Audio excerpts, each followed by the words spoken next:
मुंबईत भटक्या श्वानांची संख्या वाढत चालली आहे. या वाढत्या भटक्या श्वानांनी नागरिकांवर हल्ला केल्याच्या घटनांमध्येही वाढ झाली आहे.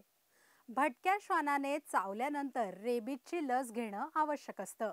पण महापालिकेच्या रुग्णालयांमध्ये रेबीजची लसच उपलब्ध नसल्याची माहिती आता समोर आली आहे. महापालिकेच्या रुग्णालयांमध्ये महिन्याला साधारणपणे 12,000 रेबीज प्रतिबंधात्मक लसींची आवश्यकता असते. याआधी घेण्यात आलेल्या लसींचा साठा आता संपुष्टात आलाय. अनेक केंद्रांमध्ये आणि रुग्णालयांमध्ये या लसी उपलब्धच नाहीत. त्यामुळे नाईलाजाने नागरिकांना खासगी रुग्णालयांमध्ये जाऊन ही लस घ्यावी लागते. महापालिकेच्या सार्वजनिक आरोग्य विभागामार्फत श्वानदंश लसीकरण कार्यक्रमाअंतर्गत मुंबईत एकूण 146 श्वानदंश लसीकरण केंद्र आणि 84 ठिकाणी आपला दवाखान्याची सोय करण्यात आली आहे.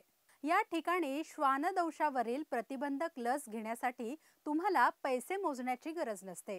यापूर्वी महापालिकेने खरेदी केलेल्या लसींचे कंत्राट मार्च 2024 मध्ये संपुष्टात आलंय. महापालिकेच्या सार्वजनिक आरोग्य विभागाच्या वतीने स्थानिक पातळीवर याची खरेदी करायला सुरुवात करण्यात आली.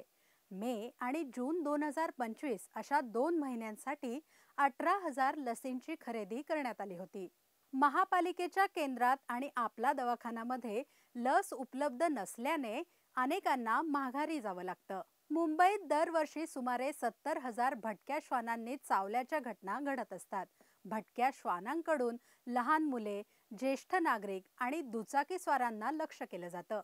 शहरात रेबीजच्या लसीचा तुटवडा निर्माण झाल्यास भविष्यात हे धोक्याचं लक्षण असल्याचं आमदार अमित साटम यांनी म्हटलंय. त्यांनी आयुक्तांना एक पत्र देऊन हे स्पष्ट केलंय. ही परिस्थिती नियंत्रणाबाहेर जाण्याआधी महापालिकेने तातडीने उपाययोजना करण्याची गरज आहे.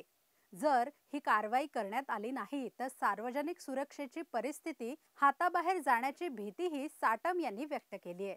महापालिका प्रशासन खरं तर आरोग्य विभागासाठी कोट्यवधी रुपये खर्च करत असतं.